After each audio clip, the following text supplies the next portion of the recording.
ನಮಸ್ಕಾರ. Smart screen YouTube ಚಾನಲ್ಗೆ ಸ್ವಾಗತ. ನಾನು ಶ್ವೇತಾ ಕಲಕಣಿ. ಬಿಗ್ ಬಾಸ್ ಮನೆಯಲ್ಲಿ ಸಂಕ್ರಾಂತಿ ಸಡಗರ ಜೋರಾಗಿದೆ. ಸೀಸನ್ ಮುಗಿತಾ ಇದ್ದಂತೆ ಬದ್ಧವೈರಿಗಳಾಗಿದ್ದ ಗಿಲ್ಲಿ ಅಶ್ವಿನಿ ಜಗಳವನ್ನ ಮರೆತು ಒಂದಾಗಿದ್ದಾರೆ. ವಯಸ್ಸಿಗೆ ಗೌರವಿಸದೆ ಹೋಗೆ ಬಾರೆಲೆ ಅಂತ ಮಾತನಾಡಿದ್ದೆ ಕ್ಷಮಿಸಿ ಎಂದ ಗಿಲ್ಲಿ ಮಾತಿಗೆ ತಲೆ ಅಲ್ಲಾಡಿಸಿದಂತ ಅಶ್ವಿನಿ ಗೌಡ ಲೈಫ್ನ ನಿನ್ನಂತೆ ಲೈಟ್ ಆಗಿ ತಗೊಳ್ಳೋದನ್ನ ನಾ ಕಲಿತೆ ನಿನ್ನಿಂದ ಎಂದ ಅಶ್ವಿನಿ. ಬೆಂಕಿ ಕೆಂಡಕ್ಕೆ ಕಹಿ ನೆನಪುಗಳನ್ನ ಹಾಕಿ ಸುಟ್ಟು ಸಿಹಿ ಮಾತನಾಡಿ ಸಂಕ್ರಾಂತಿ ಸಂಭ್ರಮಿಸಿದ ಮಾವ ಸೊಸೆ. ಬನ್ನಿ ಹಾಕಿದ್ರೆ ಹೇಗಿದೆ ಬಿಗ್ ಬಾಸ್ ಮನೆಯಲ್ಲಿ ಸಂಕ್ರಾಂತಿ ಸಡಗರ ನೋಡ್ತಾ ಹೋಗೋಣ.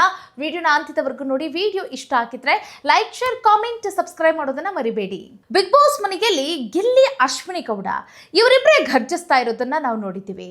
ನೋಡಿ, ಅಶ್ವಿನಿ ಗೌಡನ ಎಷ್ಟಾಗುತ್ತೋ ಅಷ್ಟು ಟ್ರಿಗರ್ ಮಾಡ್ತಾ ಇದ್ದಂತಹ ಗಿಲ್ಲಿ ನಟ ಮಾತಿಗೆ ಕೆರಳಿ ಕೆಂಡವಾಗ್ತಾ ಇದ್ದಂತ ಅಶ್ವಿನಿ ಗೌಡ ಅವರು ಎಲ್ಲೇ ಮೀರಿ ಮಾತನಾಡಿದ್ದನ್ನ ನಾವು ನೋಡಿದ್ದೀವಿ.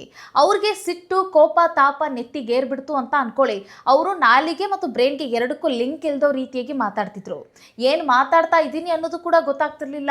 ನಾನು ಎಲ್ಲಿದ್ದೀನಿ, ಏನು ಮಾತಾಡ್ತಿದ್ದೀನಿ ಅನ್ನೋದ್ರ ಬಗ್ಗೆ ಪ್ರಜ್ಞೆನೂ ಕೂಡ ಅಶ್ವಿನಿ ಗೌಡ ಅವ್ರಿಗೆ ಇರ್ತಿರ್ಲಿಲ್ಲ.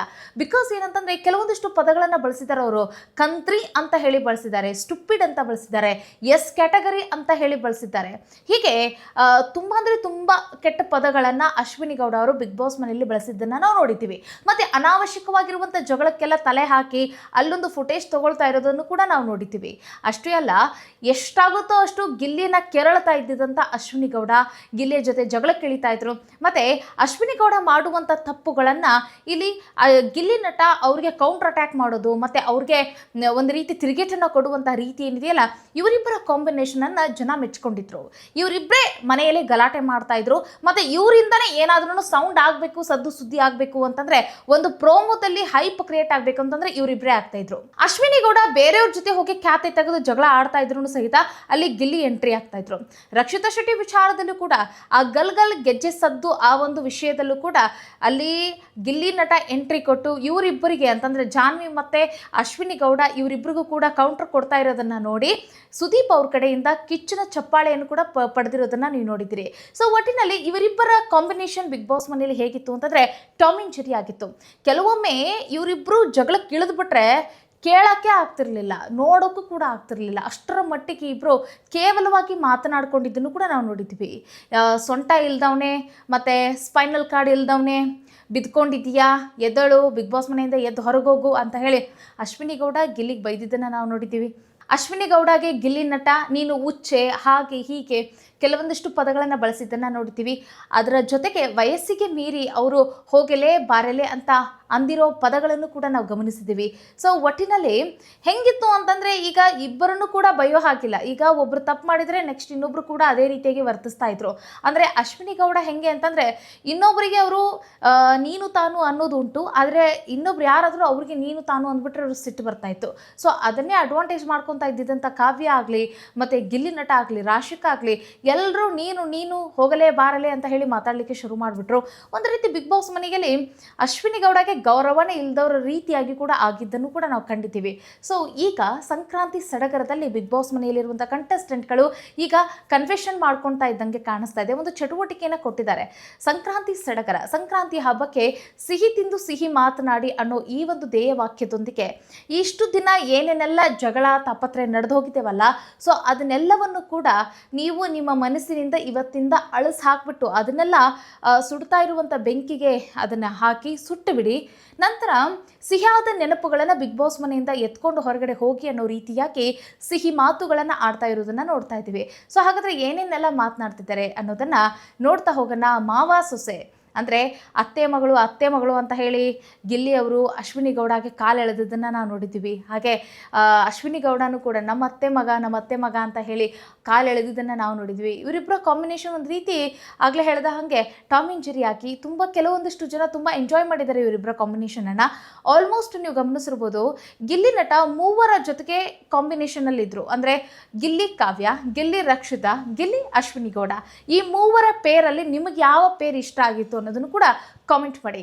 ಒಟ್ಟಿನಲ್ಲಿ ಗಿಲ್ಲಿ ನಟ ಈ ಮೂವರ ಜೊತೆಗೆ ನೋಡಿ, ಕಾವ್ಯಾಳ ಜೊತೆಗೆ ಅತಿ ಹೆಚ್ಚಿನದಾದಂತಹ ಒಂದು ಫ್ರೆಂಡ್ಶಿಪ್, ಇನ್ನೊಂದು ಕಡೆಗೆ ಇಲ್ಲಿ ರಕ್ಷಿತಾಳ ಜೊತೆಗೆ ಗಿಲ್ಲಿಯ ಬಾಂಡಿಂಗ್ ಹೆಂಗಿತ್ತು ಅಂತಂದರೆ ಇಬ್ಬರ ಮನಸ್ಥಿತಿ ಇಬ್ಬರ ಆಲೋಚನೆಗಳು ಒಂದೇ ಆಗಿರ್ತಿತ್ತು ಮತ್ತು ಅದೊಂದು ಹೆಲ್ಪಿಂಗ್ ನೇಚರು ಒಂದು ರೀತಿ ತಾಯಿಯ ಹೃದಯವನ್ನು ಇಲ್ಲಿ ರಕ್ಷಿತಾಳ ಜೊತೆಗೆ ನೋಡಿರೋದನ್ನು ನಾವು ನೋಡಿದ್ದೀವಿ, ಫ್ರೆಂಡ್ ಆಗಿ ಕೂಡ ನಾವು ನೋಡಿದ್ದೀವಿ. ಇನ್ನೊಂದು ಇಲ್ಲಿ ಅಶ್ವಿನಿ ಗೌಡಾಳ ಜೊತೆ ಯಾವ ರೀತಿಯಾಗಿರ್ತಿತ್ತು ಅಂತಂದರೆ ತುಂಟಾಟ, ಚೇಷ್ಟೆ, ತರಲೆ ಮತ್ತು ಜಗಳ, ವೈರಾಗ್ಯ ಎಲ್ಲವೂ ಕೂಡ ಅಶ್ವಿನಿ ಗೌಡಾಳ ಜೊತೆಗೆ ಇತ್ತು. ಒಟ್ಟಿನಲ್ಲಿ ಅಶ್ವಿನಿ ಗೌಡಾಳಿಂದ ಗಿಲ್ಲಿ ಒಳಗಡೆ ಯಾವ ರೀತಿಯಾದಂತಹ ಒಂದು ವ್ಯಕ್ತಿತ್ವ ಇದೆ ಅನ್ನೋದು ಹೊರಗೆ ಬಿತ್ತು. ಹಾಗೆ ಅಶ್ವಿನಿ ಗೌಡ ಏನು ಅನ್ನೋದು, ಅಶ್ವಿನಿ ಗೌಡ ಅಲ್ಲಿ ಯಾವ ರೀತಿಯಾದಂಥ ವ್ಯಕ್ತಿತ್ವ ಇದೆ ಅನ್ನೋದನ್ನು ಗಿಲ್ಲಿಯಿಂದ ನಾವು ತಿಳ್ಕೊಂಡ್ವಿ. ಅಂತಂದರೆ ಗಿಲ್ಲಿ ಟ್ರಿಗರ್ ಮಾಡಿದ್ದಕ್ಕೆ ಅಶ್ವಿನಿ ಟ್ರಿಗರ್ ಆಗ್ತಾ ಇದ್ಲು.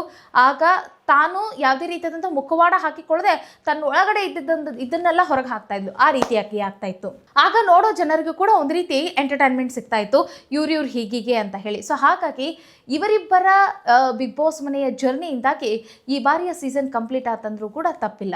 ಎಸ್ ವೀಕ್ಷಕರೇ, ಬಿಗ್ ಬಾಸ್ ಕೊಟ್ಟಂತಹ ಚಟುವಟಿಕೆಯನ್ನು ಅಶ್ವಿನಿ ಗೌಡ ಮತ್ತು ಗಿಲ್ಲಿ ನಟ ಯಾವ ರೀತಿಯಾಗಿ ಮಾತಾಡ್ತಾ ಇದ್ದಾರೆ, ಕನ್ಫೆಷನ್ ಮಾಡ್ಕೊತಿದ್ದಾರೆ ಬೆಂಕಿ ಕೆಂಡದ ಮುಂದೆ ನಿಂತ್ಕೊಂಡು ಅನ್ನೋದನ್ನು ನೋಡೋಣ. ನೋಡಿ, ಮೊದಲನೇದಾಗಿ ಬಿಗ್ ಬಾಸ್ ಮನೆಯಲ್ಲಿ ಈಗ ಸಂಕ್ರಾಂತಿ ಸಡಗರ ಜೋರಾಗಿರೋ ಕಾರಣಕ್ಕಾಗಿ ಎಲ್ಲರೂ ಮಧುವನ ಗಿತ್ತಿಯಂತೆ ಬಟ್ಟೆಗಳನ್ನ ಧರಿಸಿರೋದನ್ನು ನೋಡ್ತಿದ್ದೀರಿ. ಮತ್ತು ಗಿಲ್ಲಿ ನಟನೂ ಕೂಡ ಎಷ್ಟು ಚೆನ್ನಾಗಿ ಮತ್ತು ಪಂಚೆ ಫೈಜಾಮ್ ಎಲ್ಲ ಹಾಕ್ಕೊಂಡಿರೋದನ್ನು ನೋಡ್ಬೋದು. ಹಾಗೆ ಅಶ್ವಿನಿ ಗೌಡನೂ ಕೂಡ ತುಂಬ ಚೆನ್ನಾಗಿ ಡ್ರೆಸ್ ಮಾಡ್ಕೊಂಡಿದ್ದಾರೆ, ಒಂದೊಳ್ಳೆ ಸಾರಿಯನ್ನು ಹಾಕಿಕೊಂಡಿರುವಂಥದ್ದು. ಮನೆಯೂ ಕೂಡ ಹಬ್ಬದ ವಾತಾವರಣದಂತೆ ಅಲಂಕಾರ ಮಾಡಿದ್ದಾರೆ ಸಂಕ್ರಾಂತಿಗಾಗಿ. ಸೊ ಈ ಒಂದು ಸಮಯದಲ್ಲಿ ಒಂದಷ್ಟು ಸೀರಿಯಲ್ನ ಪ್ರಮೋಷನ್ಗಾಗಿ ಒಂದಷ್ಟು ಗೆಸ್ಟ್ಗಳು ಕೂಡ ಬಿಗ್ ಬಾಸ್ ಮನೆಗೆ ಬಂದು ಹೋಗ್ತಿದ್ದಾರೆ. ಸೊ ಬೆಳಗ್ಗಿನಿಂದ ಇದೆಲ್ಲವೂ ಕೂಡ ನಡೆದು ಹೋಗಿದೆ ಕಾರ್ಯಕ್ರಮ. ಈಗ ರಾತ್ರಿ ಆಗ್ತಾ ಇದ್ದಂತೆ ಒಂದು ಫೈರ್ ಕ್ಯಾಂಪ್ನ ಮಾಡಿದ್ದಾರೆ. ಸೊ ಆ ಸಂದರ್ಭದಲ್ಲಿ ಇಲ್ಲಿ ಗಿಲ್ಲಿ ಅಶ್ವಿನಿಗೆ ಚಟುವಟಿಕೆಯನ್ನು ಕೊಟ್ಟಿದ್ದಾರೆ. ಅಥವಾ ಇವ್ರನ್ನ ನೀವು ಬೇರೆ ಯಾರನ್ನಾದರೂ ಆಯ್ಕೆ ಮಾಡ್ಕೊಳ್ಬೋದು, ನೀವು ಯಾರ ಜೊತೆ ಕನ್ಫೆಷನ್ ಮಾಡ್ಕೊತೀರಿ ಅನ್ನೋದನ್ನು ಅವ್ರಿಗೆ ಆಯ್ಕೆ ಬಿಟ್ಟಿರ್ಬೋದು. ಆಗ ಗಿಲ್ಲಿ ಅಶ್ವಿನಿ ಗೌಡ ಅವಳನ್ನು ಕರೆದು ಅವರಿಗೆ ಕ್ಷಮೆ ಯಾಚಿಸಿರ್ಬೋದು, ಅಥವಾ ಅಶ್ವಿನಿ ಗೌಡ ಗಿಲ್ಲಿನ ಕರೆದು ನಿಮ್ಮಲ್ಲಿರುವಂಥ ಗುಣ ನಮಗಿಷ್ಟ ಆಯಿತು ಅಂತ ಹೇಳಿರ್ಬೋದೇನೋ. ಸೊ ಅದನ್ನು ನಾವು ಎಪಿಸೋಡಲ್ಲಿ ನೋಡಬೇಕಾಗುತ್ತೆ. ಎಸ್, ಜಗಳ ಮರೆತು ಒಂದಾದಂಥ ಅಶ್ವಿನಿ ಗೌಡ ಮತ್ತು ಗಿಲ್ಲಿ ನಟ ಏನೇನಾಯಿತು ನೋಡ್ತಾ ಹೋಗೋಣ. ಸಂಕ್ರಾಂತಿ ಹಬ್ಬದ ದಿನ ಸಿಹಿ ಮಾತನಾಡಿ ಒಂದಾಗ್ಬಿಟ್ಟಿದ್ದಾರೆ ಅತ್ತೆ ಮಗ ಮತ್ತು ಅತ್ತೆ ಮಗಳು ಅಂತ ಹೇಳ್ಬೋದು. ವಯಸ್ಸಿನಲ್ಲಿ ದೊಡ್ಡವರಿದ್ದೀರಾ, ಆದ್ರೂ ಸಹಿತ ತುಂಬ ಅಂದರೆ ತುಂಬ ನಿಮಗೆ ನಾನು ಕೆಟ್ಟದಾಗಿ ಮಾತನಾಡಿದೆ, ಹೋಗಲೇ ಬಾರಲ್ಲೇ, ವಯಸ್ಸಿಗೂ ಕೂಡ ಲೆಕ್ಕಿಸದೆ ಬೈದು ಬಿಟ್ಟೆ, ಕ್ಷಮಿಸಿ ಅಂತ ಹೇಳಿ ಗಿಲ್ಲಿ ನಟ ಅಶ್ವಿನಿ ಗೌಡ ಅವ್ರಿಗೆ ಹೇಳಿರುವಂಥದ್ದು. ಎಲ್ಲವನ್ನು ಕೂಡ ಲೈಟಾಗಿ ತೆಗೆದುಕೊಂಡು ಆರಾಮಾಗಿರಬೇಕು ಎಂಬುದನ್ನು ನಾನು ನಿನ್ನಿಂದ ಕಲಿತಿದ್ದೇನೆ ಅಂತ ಹೇಳಿ ಅಶ್ವಿನಿ ಗೌಡ ಗಿಲ್ಲಿ ನಟನಿಗೆ ಹೇಳಿರುವಂಥದ್ದು. ಅಂದರೆ ಗಿಲ್ಲಿ ಕ್ಷಮೆ ಯಾಚಿಸಿದ್ದಾರೆ ಮತ್ತು ಅಶ್ವಿನಿ ಗೌಡ ಗಿಲ್ಲಿಯಿಂದ ಏನು ಕಲಿತೆ, ಏನು ಒಳ್ಳೆಯ ಗುಣ ಇದೆ ಅನ್ನೋದ್ರ ಬಗ್ಗೆ ಹೇಳ್ತಿದ್ದಾರೆ. ಎಸ್, ನಾವು ಕೆಲವೊಮ್ಮೆ ಗಿಲ್ಲಿಯವರಂತೆ ಅಂದರೆ ನೋಡಿ, ಈಗ ಎಲ್ಲ ಕೆಲವೊಂದಿಷ್ಟು ಸಣ್ಣ ಪುಟ್ಟ ವಿಚಾರಕ್ಕೆಲ್ಲ ಹೈಪರ್ ಆಗೋದು, ಅದಕ್ಕೆ ದೊಡ್ಡ ದೊಡ್ಡ ಜಗಳ ಮಾಡಿಕೊಂಡು ಮನಸ್ಸಿಗೆ ಹಚ್ಕೊಂಡು ನೆಮ್ಮದಿನ ಕೆಡಿಸ್ಕೊಂಡು ಕೂತ್ಕೊಳ್ಳೋದಕ್ಕಿಂತ ಲೈಟಾಗಿ ತೆಗೆದುಕೊಳ್ಳೋದನ್ನು ಕೂಡ ಕಲ್ತ್ಕೊಂಡ್ರೆ ಜೀವನದಲ್ಲಿ ಅದು ಒಂದು ಕಲೆನೇ. ಲೈಟಾಗಿ ತೆಗೆದುಕೊಂಡು ಅದನ್ನು ನಿಭಾಯಿಸುವಂಥದ್ದು. ದೊಡ್ಡ ಮಟ್ಟದಂಥ ಒಂದೇನೋ ಬೆಟ್ಟದಂತಹ ಸಮಸ್ಯೆ ಬಂದಿರುತ್ತೆ, ಅದನ್ನು ಲೈಟಾಗಿ ತೆಗೆದುಕೊಂಡು ಅದನ್ನು ಯಾವ ರೀತಿ ನಿರ್ಮೂಲನೆ ಮಾಡ್ಬೋದು, ಅದನ್ನು ಯಾವ ರೀತಿ ಸಾಲ್ವ್ ಮಾಡ್ಬೋದು ಅನ್ನೋದನ್ನು ನಾವು ಗಿಲ್ಲಿಯಿಂದ ಕಲಿಬೋದು. ಆ ರೀತಿಯಾದಂಥ ಕ್ಯಾಟಗರಿ ಗಿಲ್ಲಿ ಅವರು. ಸೊ ಆ ಒಂದು ವ್ಯಕ್ತಿತ್ವನ ನಾನು ಕಲಿಬೋದು, ನಿಮ್ಮಿಂದ ಕಲ್ತಿದ್ದೀನಿ ಅಂತ ಅಶ್ವಿನಿ ಹೇಳ್ತಾರೆ. ಸೊ ಇಲ್ಲಿ ಗಿಲ್ಲಿ ಏನು ಹೇಳ್ತಾರೆ ಅಂತಂದರೆ, ಅಂದರೆ ಇಷ್ಟು ದಿನದ ಜರ್ನಿಗೆಲ್ಲಿ ಕೆಲವೊಮ್ಮೆ ಏನಂತಂದರೆ ನಿಮ್ಮ ವಯಸ್ಸಿಗೂ ಕೂಡ ಗೌರವ ಕೊಡದೆ ಹತ್ತತ್ರ ನೀವು ನನಗಿಂತ ತಾಯಿ ಏಜ್ನವ್ರು ಇದ್ದೀರಾ, ಸೊ ನಿಮಗೆ ತುಂಬ ಸಭ್ಯವಾಗಿ ನಾನು ಮಾತನಾಡಿದೆ, ಕ್ಷಮಿಸಿ ಅಂತ ಹೇಳಿ ಅಶ್ವಿನಿ ಗೌಡಗೆ ಕ್ಷಮೆ ಕೇಳಿದ್ದಾರೆ. ಸೊ ಇಬ್ಬರು ಕೂಡ ಅದೊಂದು ಪತ್ರದಲ್ಲಿ ಏನು ಬರೆದಿದ್ದಾರೋ ಏನೋ ಗೊತ್ತಿಲ್ಲ. ಸೊ ಆ ಪತ್ರನ ಆ ಬೆಂಕಿ ಕೆಂಡಕ್ಕೆ ಹಾಕ್ತಾ ಇದ್ದಾರೆ. ಅದರರ್ಥಾತ್ ಇಷ್ಟು ದಿನಗಳ ಕಾಲ ನಡೆದಿರುವಂಥ ಕೆಟ್ಟ ನೆನಪುಗಳು ಅದೆಲ್ಲವೂ ಕೂಡ ಮಾಸ್ ಹೋಗ್ಬಿಡ್ಲಿ, ಸುಟ್ಟು ಕರಕಲಾಗ್ಬಿಡ್ಲಿ. ಇನ್ನು ಮುಂದೆ ಸಿಹಿ ಮಾತನಾಡೋಣ, ಬಿಗ್ ಬಾಸ್ ಮನೆಯಲ್ಲಿರುವಂತಹ ಸಿಹಿ ನೆನಪುಗಳನ್ನು ಹೊರಗೆ ತೆಗೆದುಕೊಂಡು ಹೋಗೋಣ ಅನ್ನೋ ಒಂದು ಮಾತಿನ ಮೂಲಕ ಅವರು ಆ ಫೈರ್ ಕ್ಯಾಂಪ್ ಈ ಚಟುವಟಿಕೆನ ನಡೆಸಿರಬಹುದು ಅಂತ ಅನಿಸುತ್ತೆ. ಗೈಸ್, ನಿಮ್ಗೆ ಏನು ಅನಿಸ್ತು ಅನ್ನೋದನ್ನು ಕಾಮೆಂಟ್ ಮಾಡೋದನ್ನು ಮರಿಬೇಡಿ. ಮುಂದಿನ ವಿಡಿಯೋದಲ್ಲಿ ಮತ್ತೊಂದು ವಿಶೇಷ ವಿಚಾರದಲ್ಲಿ ಸಿಗೋಣ. ನಮಸ್ಕಾರ.